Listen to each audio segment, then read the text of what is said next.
Le coup d'envoi de la vente aux enchères se rapproche pour les collectionneurs d'objets liés au football. Des maillots de l'équipe de France, des trophées et un nombre incalculable de souvenirs autour du ballon rond sont exposés avant la rencontre avec les acheteurs. L'ensemble provient de la succession de Jean Verbeek. Cet ancien vice-président de la Fédération française de football est décédé l'an dernier. Ce Montalbanais méconnu du grand public a partagé l'aventure des Bleus de 1985 à 2004. Ce sont ou des cadeaux que le staff a reçus en tant que staff de l'équipe de France, ou des cadeaux qui ont été offerts par les joueurs, en particulier les maillots, sont essentiellement donc des maillots qui ont été offerts à M. Verbeek par les joueurs lors de matchs bien particuliers. D'ailleurs, il y a sur chaque maillot, il y a la date du match concerné.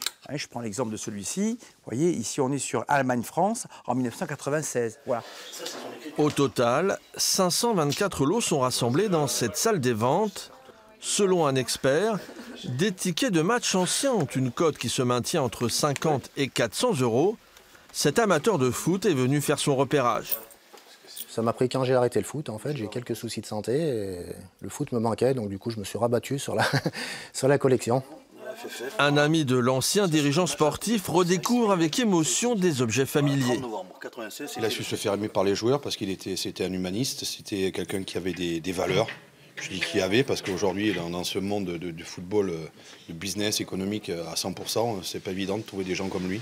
Il avait la classe, c'était un grand dirigeant. 40% des recettes de la vente seront reversées à 2 associations caritatives. Également mise en vente, une réplique du trophée de la Coupe du Monde de 1998 n'est pas visible à Toulouse.